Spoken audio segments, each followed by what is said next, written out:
Hello, everyone. We're back. We're back to another life lesson. Listen, hustle isn't holy when productivity replaces your presence, you guys. Listen, you're not a machine, you are a masterpiece. So let's tell the truth. Some of us have confused movement with momentum. We've called exhaustion a virtue, and we've been praised for holding it all together. But privately, guess what? We're falling apart. So in today's life lesson, we're going to gently interrupt that, okay? It's going to be a gentle interruption. You are not what you produce. Hustle is not your identity. It's presence over performance, and rest is not a reward. It is your right. Listen, you were never called to grind for worth, all right? You were created to live from grace, okay? So, what belief, this is my question for you, what belief about hustle and productivity are you ready to release today? Is it I have to finish everything to rest? If I stop, I'll be behind. Being busy means I matter. Because here's a reminder, your worth isn't in what you cross off your list. You're not a machine, you are a masterpiece. So I want you to think about one belief that you're releasing and really one grace based truth that you're choosing instead. Okay, listen, Today's title is Hustle Isn't Holy When Productivity Replaces, guess what, your presence. Again, you're not a machine, you are a masterpiece. We're going to focus on letting go of performance based productivity. Today, we're talking about focus, you guys, because where your attention goes, your energy flows, right? So where your attention goes, your energy flows. And it's just important to know, to have an effective, fulfilled life, we really need to start working on what am I focused on? And so many of us are focused on things that are not in alignment with where we want to be, right? It's not in alignment with what you want to do or be, but it has your attention. And we have to manually go in and override that system to bring you back into alignment so you can start experiencing the life that you desire and deserve. So, what if your constant productivity isn't a sign of strength, but a symptom of survival, you guys? Here's my why for this session. I want you to think about that question. First of all, I want you to think about that question. What if your constant productivity isn't a sign of strength, but a symptom of your survival? Now, here is my why for this session, because I've lived inside hustle culture disguised as purpose, right? Just this mindset that you got to grind to really be worthy, to show that you are focused, to show that you're driven, to show that you got it all together, right? I thought movement meant meaning, right? But all of that really created this burnout in my system. Like I said, I was diagnosed with daily chronic headaches. I couldn't get out the bed, right? I was snappy at my kids, at my mate at the time, right? I don't feel like I was at my best self, and I don't think nobody could be, right? So I really had to start shifting my focus. I had to learn how to prioritize my time. I had to learn how to delegate, right? Delegate responsibilities, hire a housekeeper, hire somebody to come in and cook for me, hire someone to tutor the kids, right? So that my time could be used for, I could use the highest best use of my time and maximize the highest best use of my time. So then I hired personal assistants. I started to build a team, right? Because what I realized is, look, Sheila, you can't do everything, nor do you want to do everything. All right. So let's drop everything off your plate. Figure out what it is that you want and slowly start bringing these things back in. And then the things that you need work on, get a coach. The things that you need work on, get therapy for that, right? So when you bring it back in, you're bringing it back in from your wise self and not your wounded self, right? A big shift had to happen. And one of those, and this is one of the things that I absolutely walk with my clients through, right? Just how do we basically delegate, right? So we can see where your strengths are, do a disassessment if necessary, right? What are your strengths? And then what do we bring back in so you can be using the highest best use of your time? Because believe it or not, your time is your most valuable asset, right? A lot of people say your money is your most valuable asset, but guess what? If you can maximize the highest best use of your time, you can create an income earning asset, right? Because you're using your time more efficiently. So now you can do the recordings or write the book or do whatever to create an income producing asset that you create that thing one time. And it's or you invest in something one time and it's giving you a yield on your investment. But an hour is an hour, right? Once it's gone, it's gone. Okay. So that's why time is your most valuable asset, right? And we all get the same amount, right? We all get the same 24 hours. We don't get the same amount of time, but we get the same 24 hours. But it's really like, what am I choosing to do with this 24 hours? And again, a lot of us are in this hustle culture where we're busy, busy, busy, but are we producing anything? So here is the disclaimer for today. This session isn't about avoiding responsibility. It's about reclaiming your rhythm, right? When your value is tied to what you do, you lose connection to who you are. Okay. So when your value is tied to what you do, guess what? You start to lose connection with who you are. All right. We really have to start switching our value from what we do to who we are. All right. Like, I am valuable because who God created me to be. I am not valuable because of what I do, right? My titles and things like that. And that's a place that I think we mature to, right? So it can sometimes be the shiny thing that you go after. But again, when you get it, you realize, okay, you can either be insatiable and keep on chasing the shiny things, or you sit back and realize, it comes to some realization that, okay, it's not the shiny thing that's going to make me valuable, right? At some point, I have to realize that I am important and I am valuable. All right. And then finding this rhythm is so important, right? So if you notice this, if I don't move my hands when I read my script, I can't read my script, right? It's just like I get fumbled over my words and all of that, right? So what I notice is that for me to read effectively, I have to, in a sense, when I'm doing this with my hands, right? It's as if I am going through each word or going through each sentence, right? And it's giving me my rhythm, right, for this content. If I try to keep my hands still, it's like the words start moving and I start to like say words that's not there, and then I can hear like what I want to say, and it's competing with what I prompt myself to say, right? So I had to find my rhythm when it came to writing out what I want to say, right? Creating the prompts for me to think about what I want to say.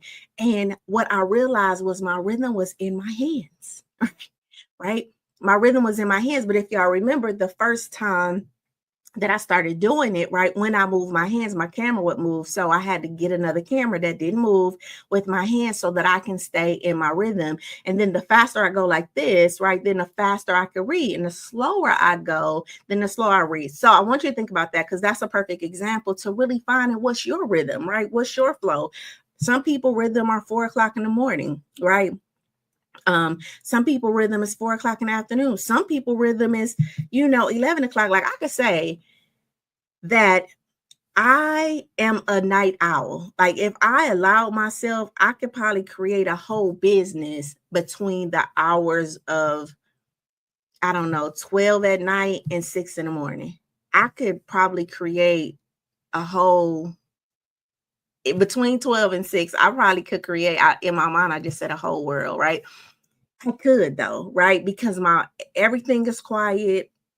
We have AI now, right? And I could get focused. But because I know that staying up from 6 to 12, from 12 to 6 at this point in my life is going to have a ripple effect on everything else in my life. It's like, is that the best use of your time, creating a world from 12 to 6, right? No, it's not, Sheila. So, but I do know when it's time for me to grind, that's the time I'm grind. Like, I'm finna listen. Tonight is the night that I build that program. Tonight is the night, because I know that's when my rhythm is. And I've worked in this body enough to know, like, okay, in the daytime, I'm a better talker. In the evening time, I'm a better connector, right? At night, I'm a better creator, right? I've built on myself enough to know that. So again, I'm giving this disclaimer, like, this session isn't really about avoiding responsibility. It's about reclaiming your rhythm, right? When your value is tied to what you do, you lose connection with who you are. And this whole life is really about figuring out who you are. All right. And so going on a test to really understand, who am I and where's my rhythm at? Okay. So I hope the example of me talking about my space and how I work with people really helped you to get an understanding or a framework for how to find your rhythm. So again, good afternoon. It is Friday, self-validation Friday. I had some tech issues today, so I absolutely had to come in and pre-record this for you, but I still want you to take your breath, right? Because this is your moment, no pressure, just your presence. So I don't care if you're watching this at 12 o'clock in the afternoon or at 1 o'clock, because it'd be more like 1 o'clock after lunch. If you chose to watch it at 3 or 5, take a moment, all right? Feel your feet on the floor, feel your butt in the seat, right? Up your spine, right? Give a moment to really step into your heart space, activate your hands, right? Just giving some grace and some compassion and some love into your body, right? If you're feeling a little overwhelmed, right, just kind of pushing your aura out a little bit. I mean, bringing it in. And if you're feeling too cramped up, right, just pushing it out a little bit. All right. Okay. So I want to welcome you back to Life Lessons with Dr. Sheila Little. If you're new here, I am Dr. Sheila Little. Okay. I'm Dr. Sheila Little, the creator of the Stop and Now method. I am your emotional strategist, right? And your business therapist. And when I say I'm a business therapist, like, what you mean? Because I work on the issues in the business, right? Which is typically the issues in a person, right? Because business is typically the reflection of who you are, right? It's a mirror of that. So I'm working on how to heal these businesses, how to really look at this business, how to heal the relationships with you and your money, how to heal the relationship with you and your employees, how to give you the confidence to be able to delegate those responsibilities, to help you put the systems in place, really looking at what is the fear around putting a system in place, right? Just really being a business therapist, helping your business to heal, right?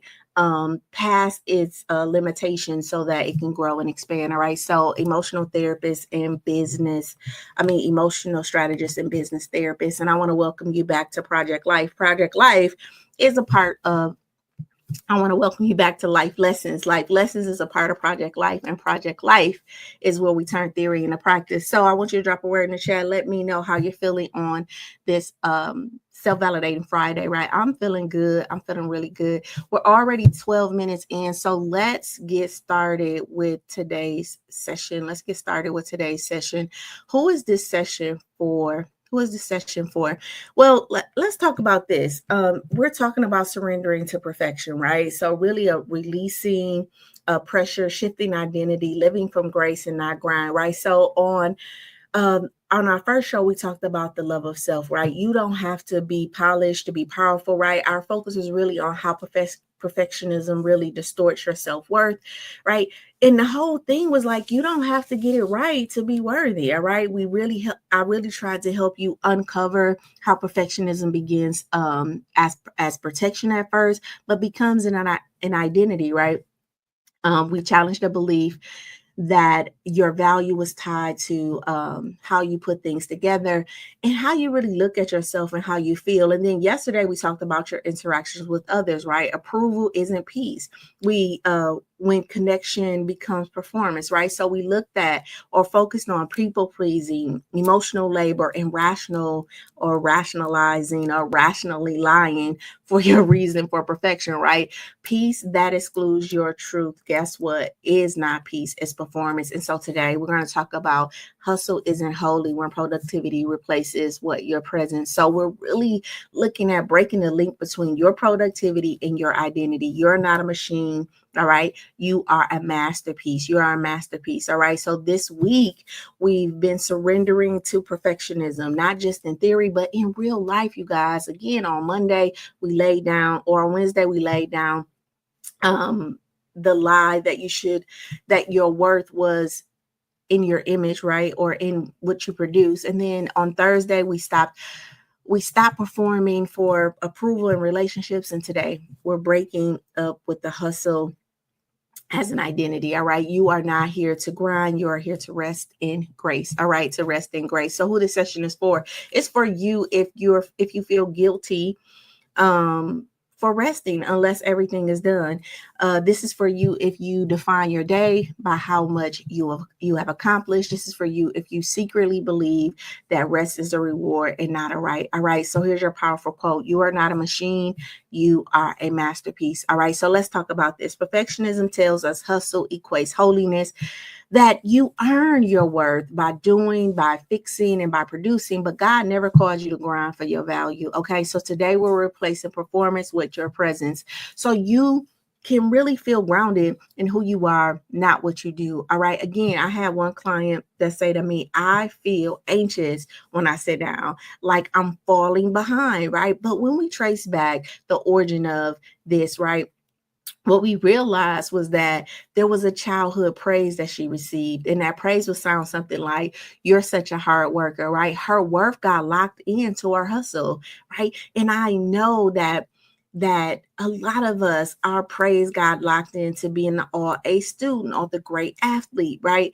But her peace came, right, when she learned that she didn't have to do so much to be deserving, right? Like, yeah, that feels good to be a hard worker. Yes, it feels good to, hold a great position, but you don't have to do all that to feel worthy and deserving. All right. So here's our mirror check in. What belief, your heart check in. So I want you to pause and ask yourself, what belief about productivity have I been holding that needs to be released today? All right. So let's slow down, right? And take that breath, because this is a moment where we stop doing, all right, and we start checking in to what we have been believing. All right. I had a client on yesterday, and this is a big part of our work, right? Really just getting her to stop doing and really just being present.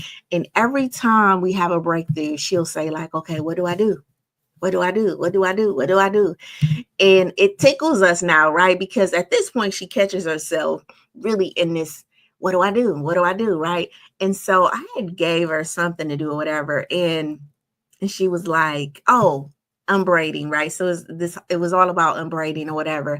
And so she was like, what do I do? Do I do affirmation before this? I was like, listen, I think you done put enough affirmations in the universe, right? You didn't spoke to God enough about the situation. Just be present with the unbraiding, right? Let's just not do anything. And it really was to get her to stop performing and stop feeling like I have to do so much to earn, right? It's really breaking that cycle and unbraiding outcome from what she's doing, and really allowing this season for her to be more of a restorative season for her nervous system, right? Just to prove to herself that she can do a lot of the things that she has set in place, and she's still trying to attach that to an outcome. So for example, if she posts a post, and I'm going to give you this example because I want you to kind of see what the performance is, and she's looking for so many views to validate that this was a good video. And what we're working on is just being present with the fact that I posted that I posted a video, and that's great. Now if somebody watch it, that's cool. If somebody don't watch it, then it's not cool, right? And really starting there so she can start trusting her nervous system more. And then once her nervous system gets to safe, right, and social, then we can start looking at the metrics of the, how many views did you get, and we can start incorporating these things. But right now, when you're in fight, fire, freeze, right, one post does bad, you ain't posting no more. And we need to really move our nervous system from fight, fight, or freeze to safe and social. So no matter what feedback you're getting, right, you're going to still get up and do what you need to do, because you're teaching the nervous system that I'm not tied to the outcome. I'm tied to being me and doing what I need to do to have the thing that I want. All right. So this is the question. What belief about productivity have you been holding? All right. Is it that it's not just about your calendar right now? Okay. It's about your identity. It's about what it is about your identity and what you've tied your value to. Okay. So let's talk about 5 truths in this section that I think will really help you to really get a clear understanding of this identity, this focus, productivity, and identity. All right. So listen, hustle is a trauma response, not a badge of honor. All right. Hustle is a trauma response, not a badge of honor. You might have been praised for your grind before, right? For how much you could get done, for never slowing down. But that praise might have been taught that, but that praise may have taught you to tie love to labor, to tie safety to success, and to tie worth to outcomes. But the truth is, hustle isn't always healthy, you guys. Sometimes it's just your nervous system. Um, it's just a system or a process or a pattern that your nervous system learned to survive, and you don't need to earn love through exhaustion. Okay. All right. And we can have some compassion when we say that, right? Because who the fastest one to get done, right? Then you the best. And that ain't always true. I told you guys in the summers I would train my or do homeschool my kids, and all of them would get the same math problems. Now, mind you, my kids are from the oldest to the youngest, they're like within 7 years apart. So my oldest son is 23, my baby is 16, and then I have like a 20-year-old right in between that. And so they would get the same math problems. Now what this did was accelerate my youngest son math skills. Right now, it would be interesting because my youngest would always get it right, and he probably would get it right the fastest. Right, my oldest son would get it wrong, but as soon as he found out what he did wrong, he would get it right. So it was as if he needed to get it wrong to get it right, if that makes sense. And my middle son, right, he took the longest to do it, but he always got it right in the end. Okay. And it really taught me about their process. And I could used to see him, my middle son, like look at my baby, and he would be like, kind of like aggravated or whatever. Not really aggravated, but felt pressure because my baby got it done right. But I always gave them their own permission to do, like, if you need 10 minutes, okay, take you the whole 10 minutes. Because I mean, he got 10 minutes. He just used his 10 minutes faster or whatever. So I always gave them permission to live at their own pace in that case. So I think it's interesting because this was their rhythm too, the same rhythm I see in them in life, right? So my oldest son is more of he gonna get it wrong, and then he gonna, through his getting it wrong, he's gonna figure out how to get it right, right? My middle son is okay, it's gonna take him a little longer to get there, but when he get there, he there, right? Ain't no nothing. And my baby, it's kind of like I have to like hold a leash because he knows everything, right? He's so smart. Like he was like the number one math person, right? When he was in that 8th grade, I think he scored into like the 10th grade math, and he got into like accelerated math, and he moved and wanted to be, but that also comes with this need to be perfect and get it done right, and not really accept feedback, and then this need to like be more cautious, right? So if it's not right, then I'm not going to do it. And we can see that spilling over in sports. So it's a lot of kind of correcting him in that. But I'm saying this to say that to kind of tie it to hustle is a trauma response and not a badge of honor. Listen, you don't need to earn love through exhaustion, right? A lot of times we get praised for doing things fast and doing that, and really unbraiding that and saying, hey, you have your own rhythm. Maybe you're going to get it done fast, but maybe that's because this other thing is happening in the back, and really trying to understand what the nervous system is communicating to you as you're being present, right? And as you're learning along the way. So again, you don't need to earn love through exhaustion. All right. Sometimes it's just your nervous system has learned something, your nervous system has learned to survive, and we can unbraid ourselves from that and really find our own pace and our own rhythm and learn to live in that. Number 2, constant doing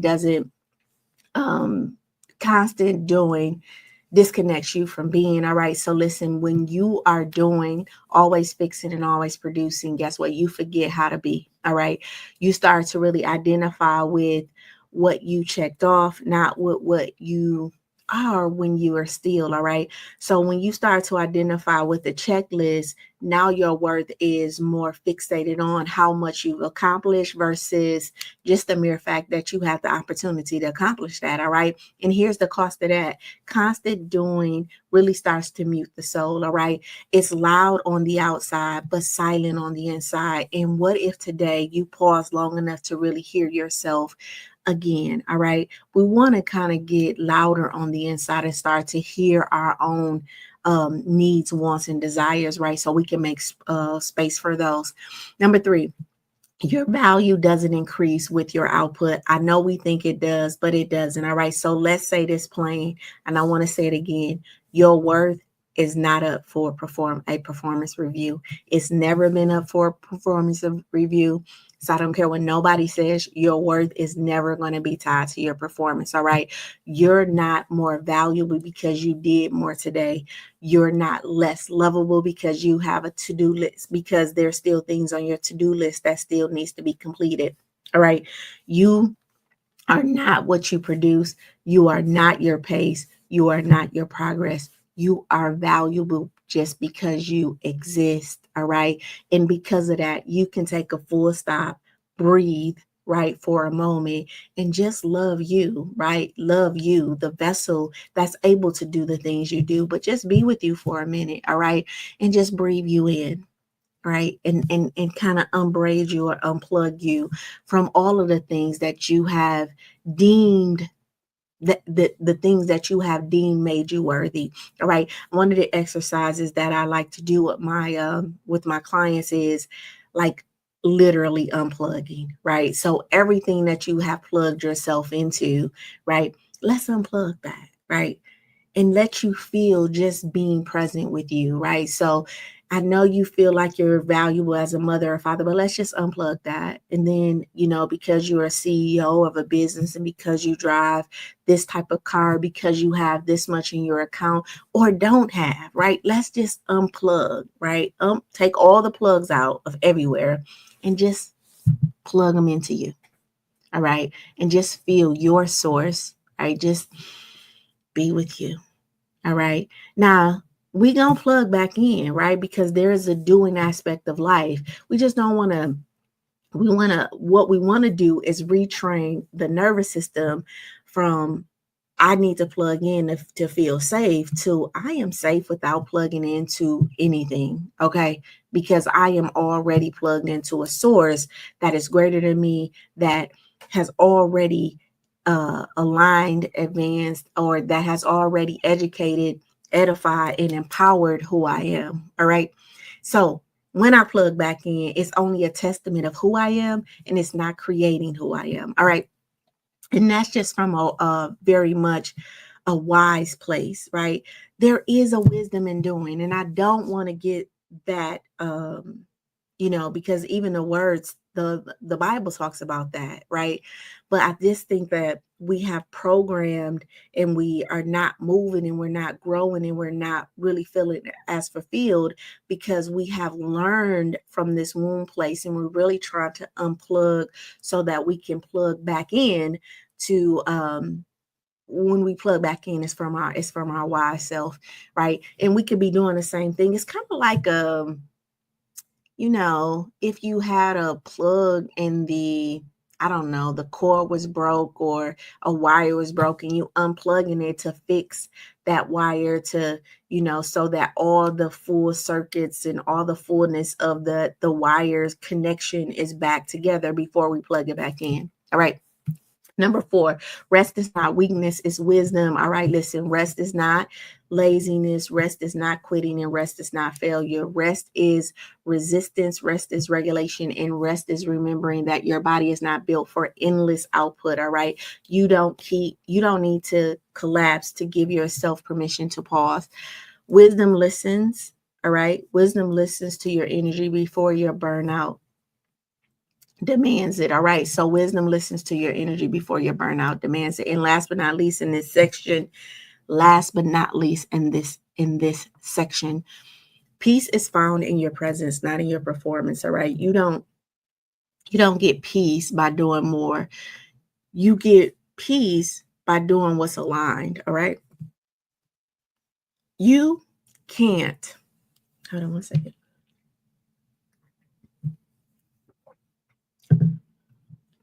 You can't perform from, you can't perform, you can't perform your way into fulfillment. You feel your way into getting honest by slowing down and by reconnecting to who you are underneath all of the doing. So peace is not a result of a finished checklist. It's a result of a soul, of a settled soul. All right. So today, uh, the invitation is simple but deep. What belief about productivity do you need to release to feel free today? Maybe it's I can't rest until everything is done. Maybe it's if I'm not producing, I'm falling behind. Maybe it's if I stop, they'll forget about me.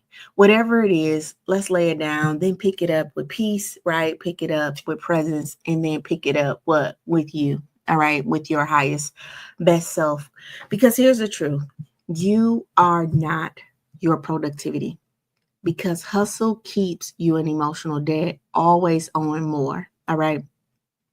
So you are not your productivity. Why does this matter? Because hustle keeps you in emotional debt, always owing more. So here's the value. Freedom becomes, all right, freedom begins when you detach your worth from your output. So my clients gave a testimony to me. Once I gave myself, this is my client, once I gave myself permission to really rest, I felt more grounded and creative. And here's the things, research supports this by saying hustle culture is linked with anxiety, burnout, and identity confusion. If your peace is conditional on what you finish, then guess what? It's not peace, all right? And that is not what you want, all right? You want to feel a peace that you are connected to. You want to feel a peace that you are connected to. So we're to our spotlight. The reason why we even having life lessons, we're talking about life, you guys. Focus and function. All right, focus and function. And this is a spot where we usually would talk about the stop it acronym, right? But today we're going to talk about focus, all right? Really releasing the hustle, embracing sustainable rhythm, and living from a place of presence and not from pressure, all right? So let's pause. Let's pause today and look at how perfectionism really hides in our productivity. You call it hustle, you call it ambition, but what if it's emotional overcompensation that really looks like really looks shiny on the outside? Because here's the truth: when your worth is attached to what you cross off, guess what? You never feel like you've done enough, even when you've done way too much. All right. So let me walk through 10 truths that can really help you reset how you relate to focus, how you relate to function, and how in your sacred right to rest, in your sacred right to rest. Listen, hustle is often avoidance, not ambition. Okay. So this is why we can see people who hustling, but not really achieving more, because hustle is often a form of avoidance and not ambition. And I can raise my hand and I can say this before I even get into this. I worked 16 hours, 18-hour days. And it was sometimes a form of avoidance, right? I was not at the time in a relationship that I felt fulfilled with. So sometimes I didn't even want to go home, right? So it's like, I'm going to pick up another client. But the badge of working 16 hours and clocking 200 and something hours at a certain rate, right, gave me a certain income. But my intention was really not, because honestly, if I could have, had a space to go home to and probably enjoy and love on, my person at the time, I probably wouldn't have worked 16, 18 hours. But at that time, it was so much that was required of me that the easiest thing to do was to just work 16, 18 hours. That gave me some excuses to possibly not do some other things that I probably didn't want to do anyway. So I just want to say that I had to give myself some compassion about that, right? And really start to again align my life in a way where the things were getting done, and really stop avoiding a lot of my responsibilities and start facing those, feeling those, right? And then gaining the fulfillment of actually executing and implementing those things. So again, hustle is often avoidance, not ambition. We hustle not to just get ahead, but sometimes to not feel like we're behind. All right, to avoid stillness, to avoid failure, to avoid confronting the fear that we're not enough unless we're doing something. Listen, hustle becomes a cover up, not a calling. All right. Number two, movement doesn't always equate momentum. I'm going to say that again. Movement does not always equate momentum. Just because you're busy doesn't mean that you're moving forward. Sometimes you're just circling and cycling through the old fears in a prettier package. All right. You check things off, but your piece is still pending, right? It's still in reeling. Every time you go back to peace, you see it is reeling, but it hasn't clicked in yet. That's because busyness is not the same as becoming, you guys. Busyness is not the same as becoming. Number three, productivity is not your personality. I've said this all week. Productivity is not your personality. You are not a sum of your output. You are not your calendar. You are not your title, your inbox, or your accomplishments. You are not here to be a machine. You are here to become the masterpiece that God created you to be. Your being is sacred, even when you're doing it. When you're doing is pause, which means when you just being you. All right. Number four, rest resets your focus more than pressure ever will. Okay. Rest resets your focus more than presence ever will. Listen, you think pushing through makes you stronger, but rest is what makes you clearer. Your brain can't think from Listen, your brain can't think from peace when it's drowning in pressure. Okay, listen, your brain can't think from peace when it's drowning from pressure. Rest isn't a break from work. Rest is a reset that fuels your work. All right. Number five, urgency is not the same as importance. I want to say that again. Urgency is not the same as importance. Perfectionism makes everything feel urgent, but burnout sneaks in. Okay, but burnout sneaks in. Um, I'm so sorry. I got to say it over. Perfectionism makes everything feel urgent, and that's how burnout sneaks in. But not everything that screams for your attention deserves your energy. All right. Learn to ask, is this urgent or is it just loud? This was a defining thing for me. Urgency is not the same as important. Okay. And we have to understand that sometimes, you know, the thing that seems to be urgent is just the loudest thing, and it's other things that's more important that you should be addressing. Now you have to figure that out and discern that. All right. Number six, you don't have to prove your presence with output. All right. You can walk into a room already. You walk into a room already explaining your value, trying to justify your rest, trying to show your worth by how busy and how useful you are. But guess what? Your presence alone has weight. All right. You don't have to earn the space you occupy. You are the value, not the work you do. All right. You're the value and not the work you do. Number seven, your value is not in what you cross off. All right. Your value is not in what you cross off. The to-do list is not your identity. The email count doesn't define your growth, and the enoughness hiding in that next task. Guess what? That's not your enoughness. Worthiness doesn't live in a checklist. Worthiness does not live in your checklist, you guys. It lives in your being. All right. Number eight, slowness can be sacred. Slowness can be sacred. Listen, when we live in a culture that whispers speed, right, but also have a soul that doesn't move at the hustle pace, it moves at a healing pace. Sometimes we can feel like we're in conflict, but I want you to know that slowness is where you hear yourself again. All right. It's where you breathe. It's where you reconnect, and it's where you remember who you are. All right. And who you are allowed to slow down and be. All right. And that is the holiness of who you are. Number nine, grace creates more than grind could ever. All right. So hustle can produce, but grace is the thing that helps us to create. Hustle will get you the numbers, but grace will give you the nourishment. And what you create from grace, it's not just more better. Guess what? It is sustainable. All right. So grace gives you room to grow, not just performance. All right. And number 10, the last but not least, you're not allowed, or you are allowed to show up without a plan and still be enough, you guys.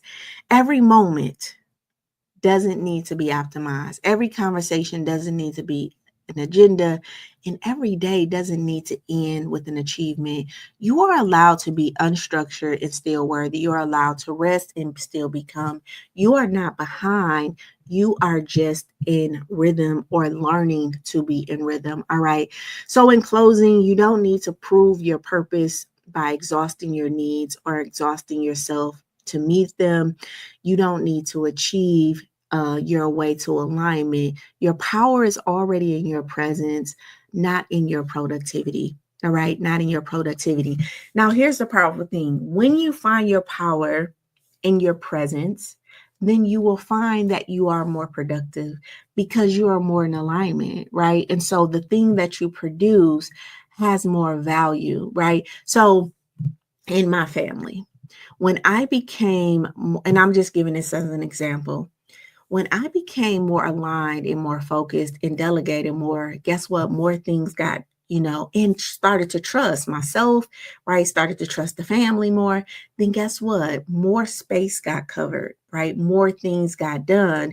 And then I was able to teach my sons. Now I have sons, right? So for example, today, I went shopping yesterday on Sam's, ordered all the stuff, right? So I ordered everything for the house, had everybody look at the list to make sure that everybody had what they needed. My 16-year-old picked those groceries up when he left the gym today. Okay. My 16-year-old understands how to put those groceries up in a very unique way, right? In a very organized way, right? Because what I did was at some point I stopped and I'm like, I'm not putting all these groceries up by myself. And then I still got to go do this and I got to do that. I stopped, I paused. I found out that that wasn't the best use of my time. But what could be a best use of my time, which took some time, was to teach my sons how to put groceries up and how to put groceries up efficiently. Okay. How to put them up efficiently, right? So how to, unpackage the meat, how to wash off the feuds, how to unpack stuff, right? Just not throw it everywhere. The same with how to clean up a bathroom, right? All of that stuff took time on the front end, but now it's the best use of my time. So I can say, clean up the kitchen the way I taught you, clean up the bathroom the way I taught you, wash the clothes the way I taught you, right? And more things are getting done because I took time on the front end. Now, that meant that some things didn't get done, but again, just taking time on the front end to make sure that my sons understood how to do things, and then I can pass that on. Having some tough conversations with their dad, that was another thing, right? How we're going to structure our family, right? How are we going to nest, right? So me and my kid's father, we still live together. We're not in a relationship, right? We do what's called nesting. We're there for my kids, right? So I have a room, he has a room, he has his own life, I have my own life, but we come together and we talk about a kid. That was a big, heavy lift in the beginning, right, to create that type of family dynamic. However, on the back end, right, it took a lot of focus, it took a lot of intention, a lot of energy, but on the back end, it's more productive, right? It works out for everybody. We're still a family unit, right? And we understand what's important. We respect each other's boundaries. It's just a lot, right? So I'm saying that to say that a lot of times when we're talking about focus and intention or focus and function, this retraining the nervous system, it does take a lot of work in the front end, and it does require sometimes some healing or some core beliefs about what it is that you believe for your life. And we do that on the front end only to reap a lot of that on the back end, right?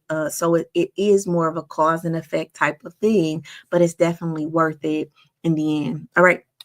So let's get to our I said that to also say, before I say that, because I want to say this closing again, you don't need to prove your purpose by exhausting yourself to meet it, right? You don't need to achieve your way to alignment. Your power is in your presence, not in your productivity. I said all that to say that a big part of that was learning to be present with myself, with my needs, allowing my family to be present with themselves and with their needs. And we were able to, produce more, fulfill more, and have more healthier relationships as a consequence. All right, so let's get into our biblical wisdom. Hustle isn't holy again when productivity replaces our presence. Our verse today, Matthew 11:28. Come to me, all ye who are weary and burdened, and I will give you rest. Listen, this isn't a sweet invitation, or this isn't a sweet invitation. It's a soul level release. All right. God is saying, you don't have to hustle for my love.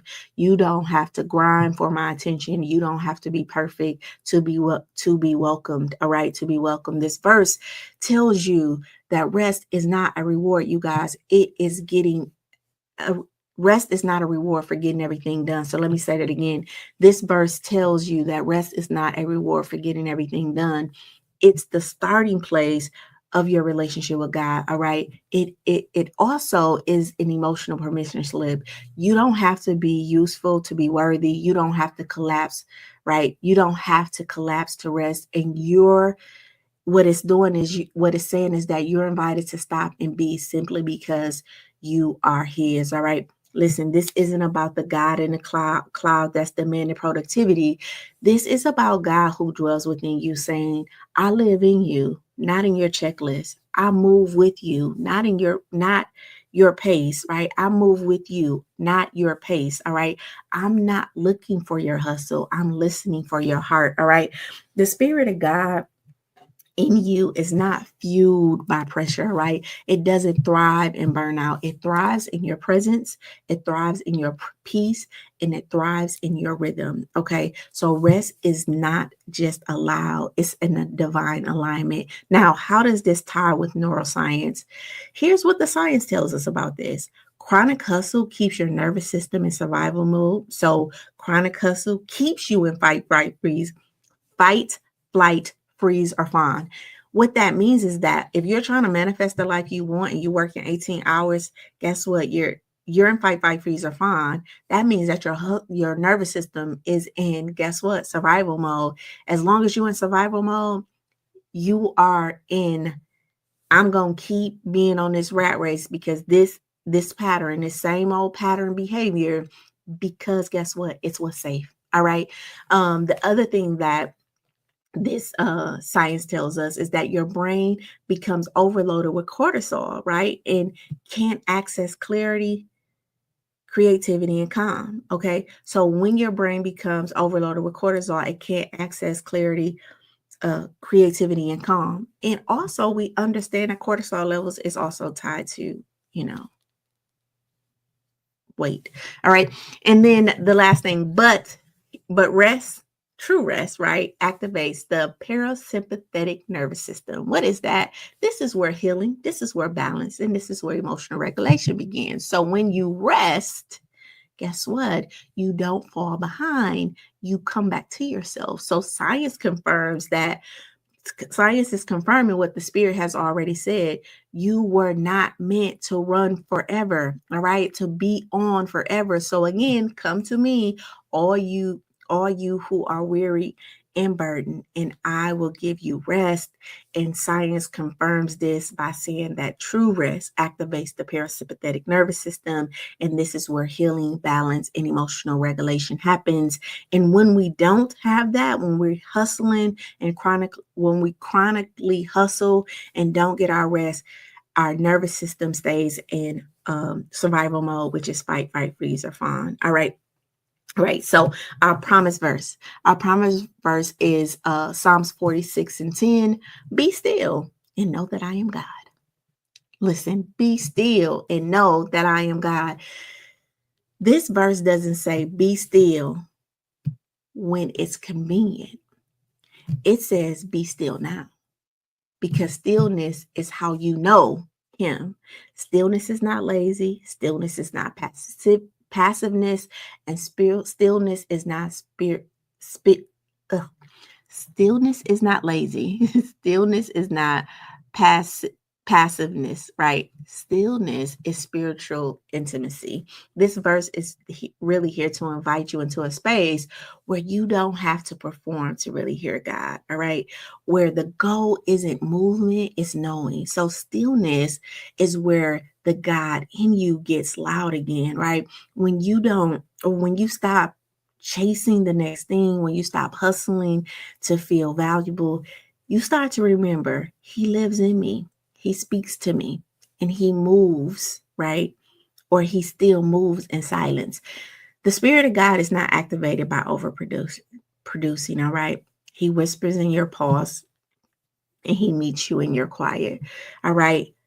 Science support this, or science has proven this by saying lower cortisol levels, which science have proven this by saying that stillness, right? Stillness is scientifically proven to lower cortisol levels, which is the stress hormone, restore executive function, which is the decision making um, part of your brain, right? So decision making and focus, and reconnect you into this internal awareness, which is intuitive and clarity, right? So when you pause, your brain doesn't shut down.